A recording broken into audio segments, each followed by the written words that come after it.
I'm still losing weight without even trying. My blood glucose for the first time in 13 and a half years was normal. And that was incredible. That to me just said so many things. The weight loss, I hadn't really considered that would occur. The general eating 2-3 meals a day, whatever it might be, that are good meals, solid meals that my body wants, is still enabling me to lose weight and be a bit naughty here and there. And how much exercise have you done? Absolutely none. Absolutely none. The most exercise I get is running to the reception desk to answer the phone at work. Yeah. That's it. Okay. So that's interesting. So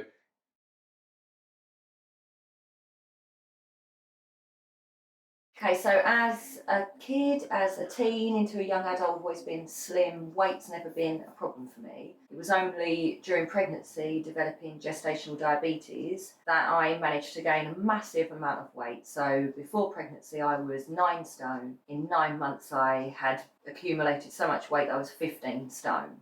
It's been very, very difficult to lose that weight in the 13 and a half years it's been since I was pregnant. And I was able to lose 1 stone, 2 stone. And after that, it's been a real battle of various diets trying to lose weight, and it never stays off. With a lot of exercise and a diet change, I did lose 2 stone. But after that, it was difficult to get anywhere underneath 13 stone. So what kind of diets have you tried in terms of trying to lose weight, and what kind of exercise? I've tried the Slim Fast shakes, I've tried the Weight Watchers meals, calorie restricted meals, juicing, various exercise. I've tried going to the gym, I've tried running, I've tried resistance training, I've tried so many things, and all of it's hard work. All of it is. You are hungry all the time because your body is not getting what it needs. The only reason you're losing weight is because you're essentially starving yourself. It's not healthy weight loss, and you can't maintain it. You adjust your diet, you begin eating slightly more normally, and the weight just piles back on again. You cannot keep it off. It is not sustainable. All of these diets, they all have that one thing in common, is that you're essentially starving yourself to a point, because you're always undernourished, you're always not eating to satiety,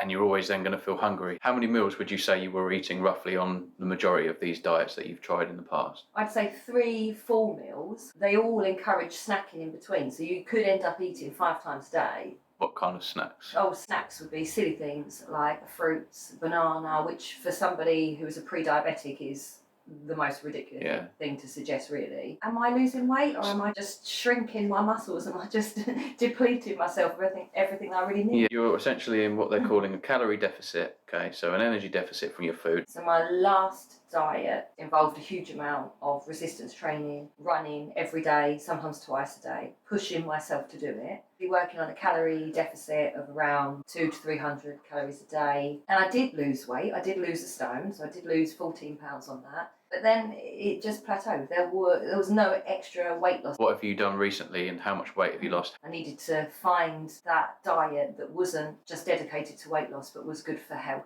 You discovering Michaela Peterson and her very much beef and water diet, the benefits they had for her mental health, for her physical health, was really intriguing. And obviously you decided to take part in this diet for your own reasons, and for me, the idea of being able to manipulate or control my pre-diabetes to help with my blood glucose was very appealing. The anti-inflammatory aspect of the foods for my knees, that was really key. First 30 days, I was full carnivore, and that was just a diet of beef, butter, bacon and eggs. Right, the BBB challenge. In all sorts of forms, which was quite fun to cook and create. I quite enjoyed that. And it was difficult going from a lot of plants to eating that. It is hard, and 30 days did feel like a long time, but the benefits were immediate. The weight loss, I hadn't really considered that would occur. To me, eating the high fats didn't seem to result in any kind of a weight loss journey, but that was a lifesaver. It was brilliant. How much did you weigh before you decided to go carnivore? What do you weigh now? Okay, so before I joined you on the 30-day carnivore, I was around 12.5 stone, and that was quite hard to remain at that weight anyway. That was just after having finished a fad diet, so that was fun. And now I am 9.5 stone as of weighing myself this morning. Okay. So I've lost 3 stone, which equates to 42 pounds. Right. Even with having the odd naughty coffee when you go out with friends, I'm still losing weight without even trying. You know, the general eating 2-3 meals a day, whatever it might be, that are good meals, solid meals that my body wants, is still enabling me to lose weight. Yeah. And be a bit naughty here and there. And how much exercise have you done? Absolutely none. The most exercise I get is running to the reception desk to answer the phone at work. Yeah. That's it. Okay. So that's interesting. So to me, that says that the carnivore diet most likely has healed you and corrected things and reset your body to a point where it's healthy and knows how to function. Yeah. Then you've introduced keto-friendly foods, which is also pretty ancestrally consistent, really. It's quite a sensible diet. You know, if you look across the board, all these different diets, any ketogenic diet is superior over the fad diet, like the standard Western, the SAD diet, even the Atkins, which didn't restrict certain things like certain vegetables and seed oils. The juicing is terrible because you may as well just drink alcohol. I was so sick on juicing. I was sick. What were the first things you noticed in terms of benefits that you experienced when going on carnivore diet? So that's what you've implemented. Yes. So full carnivore, and that was a really big shock to the system, going from somebody who was quite put off by eating a lot of meat generally. So to go full carnivore was quite a task, but worth doing. I think immediately the thing I noticed was the lack of bloating in the gut. And although that isn't weight loss, it certainly makes a difference to how you feel about yourself. Not only do you move around easier, you don't feel uncomfortable, you just look better. Nobody should be inflated with any type of gases, any type of inflammation in the knees. The immediate, literally 24-hour period of time that I started doing it, my blood glucose for the first time in 13 and a half years was normal. And that was incredible. That to me just said so many things. And who wouldn't want to achieve that within a day? A day. Yeah. That's all it was.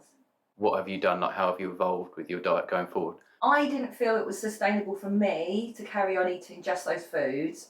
So for me to introduce more keto-friendly foods worked better for when I'm at work, for when I'm out and about. It did give me slightly more variety. I do feel good. I do make an effort to eat high fat, high protein. Yeah. So after those first 30 days, there was 3.5 months where you continued to consistently lose weight, even though you introduced certain carbohydrates, safer carbohydrates. I think really potentially the reason why that is because you were always in ketosis. Yes. You never went above a threshold. So do you want to get into that a little bit?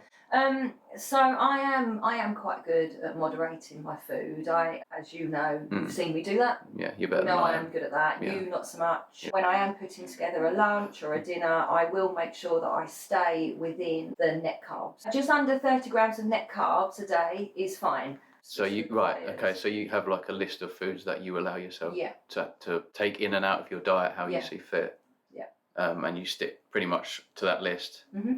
And I decided, obviously, because I have Sky and she is very interested in diet and eating properly, I wanted to support her by including a lot of the keto foods. So she really enjoys doing that. It means we can do it together.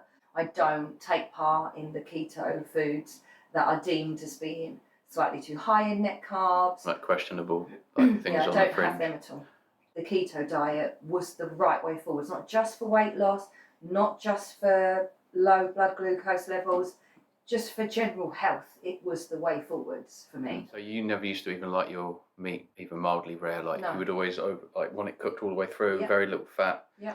So how has your taste buds changed? You feel like you've adapted to different tastes and flavours and things like meat, I mean, I'll be honest, I had never eaten a steak until we started doing the carnivore because it didn't appeal to me. It never appealed to me at all. So other people might order a steak and I would look and think, crikey, what are you doing? Why would you eat that? You could just have a steak. Why do you think that is? Is because your associations with animal cruelty, potentially, certain things that we've been brainwashed with? I don't know. Quite possibly, but I'll be honest, it didn't appeal to me. It just never appealed to me. You never like handling meat, have you? No, I don't you don't. If in the past we've had meat to cook or something, you've always wanted me to handle it because it's kind of off-putting. I think that's the relationship that a lot of people have now kind of established with meat. It's far removed, isn't it? It's because we've become so far removed. You go to the supermarket, you buy a chicken, it's packaged in cellophane, you take that off, you put it in the oven, you barely touch it. You don't have any concept of where it's come from, that it used to be walking around clucking and eating.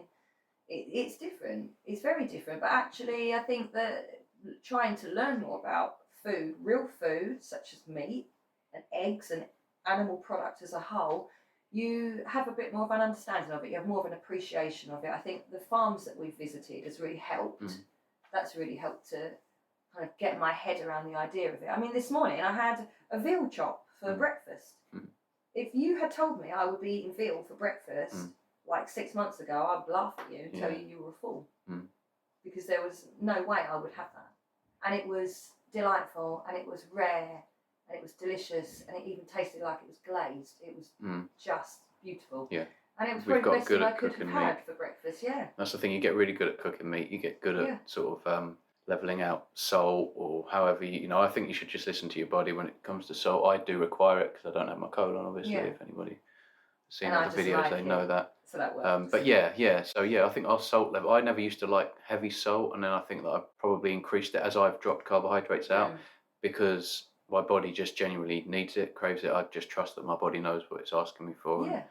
And your salt, if anything, overall would have come down because you're only having the salt, that little sprinkle of salt on meat and eggs, potentially, if you're going to have some scrambled eggs or something like that, where you were having an abundance in highly processed foods and takeaways that we were having. I mean, Sky still enjoys having pepper and salt on her eggs. She's young. But it's fine. She can choose what she likes. That's fine. But I steer well away from pepper and things like that now. I'm not interested. The salt is enough for me. It really is.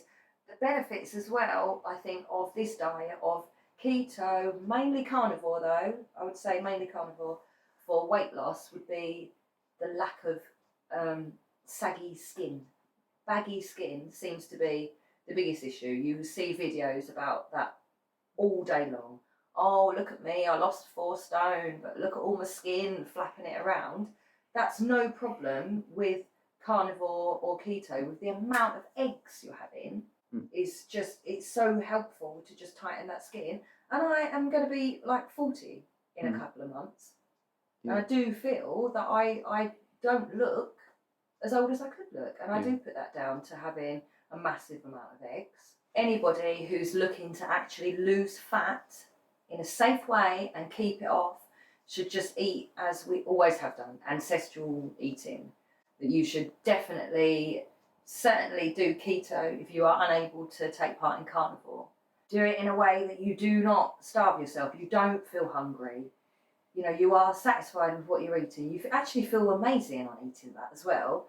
It's not only good for weight loss, it's great for your mental health, it's great for any inflammation you've got, any kind of arthritis that you might be developing, anything that's an issue, can all be resolved. Just eat proper food. It's so easy. It's so easy. Go keto if you can't do carnivore, but if you can do carnivore, I would highly recommend it. Yeah. Especially today, because it's almost encouraged, and all this body shaming that's happening, and it's actually really pervasive. We need to think about the health of these human beings, really. And actually what happens when you neglect your physical health and you start kind of walking around proud of this, I think that you don't realise that your mental health has already gone. It kind of affects that, clouds your judgment. You don't even see really what's going on. That's another thing, I think, is that I've obviously communicating with you how I liken it so much, like so many other carnivores, to being unplugged from the matrix. It really feels like it. Because you don't, like you say, you don't know you're suffering all the time you're in the matrix, right? You don't. But when you get unplugged, you look back at your old self and the rest of the world that seemingly seems to be still plugged in the matrix, and you think, wow, man, you don't know what you're going through, that you don't need to go through, that the suffering, the extra inflammation, that all these oxalates that, I think I had oxalates in my eyes. Yeah, and I think you did as well, because you really suffered. You were really suffering with like what we thought were cysts and just things in the eyes, like things styes, coming out of my eyes. I think that was oxalate dumping. I think so, I remember, even like without getting into detail, when I would go for a wee, like I remember having like different sensation. It was quite cloudy at first. I think that was all oxalate dumping. I think I had a lot of fixing and healing to do. You weren't so much, but at the same time, with the weight and the diabetes that you've kind of fixed. But And I think that there were actually more things, because if anything, it's quite difficult to know that you're not feeling well. Yeah, exactly. When, like you say, when you're used to feeling a certain way, it's actually really difficult to ignorance is bliss. recognise that is not okay. That is not okay. And it was interesting. I quite enjoyed making the list that we made, where we did discuss, you know, how do we feel? How do you feel when you Yeah, go that's outside? actually. Do you want to tell people about that? Because I've never even mentioned that, but I thought it was a really good idea, and I actually would recommend Do we have everybody. it? No, but I don't think we do. I would recommend everybody does this, because this is a real accurate gauge of the before and I think after we do. results. Can I just get it? I Yeah. think I have the list. Yeah. But it's really exciting. You feel like you're being you again. Yeah. We don't take any medication in this house. We don't really take any painkillers. We don't really require them. We're not in pain. No. We're not suffering chronically. Anti-inflammatories are just they all went in the bin. Yeah, There's but no what point. it's like, why are you taking anti-inflammatories? Because you're inflamed. Yeah. You know, and we're not inflamed anymore. I mean, we'll be inflamed when the body wants us to be inflamed to heal. Yes. But above that, we don't suffer from chronic inflammation. We don't Yeah. suffer from chronic anything. Where both of us suffered previously with something, Yeah. our list of things, really. Yeah. A massive list. And it's all well and good taking an anti-inflammatory. If you're going to take your anti-inflammatory, give it half an hour and it kicks in, and then you go and eat a pizza and a donut and a handful of fruit. Well, then all you're doing is feeding your body with things that are making it inflamed in the first place. It's absolutely pointless. Yeah. It's a backwards situation that we've got ourselves in this world. Yeah. Really is. Really is. Definitely. Right, cool. Anything else? Do you feel like you want to say anything else, or are you going to wrap things up? Or? I think we're done. Yeah, I think so. So I really do need to go wash my hair. Absolutely stinks.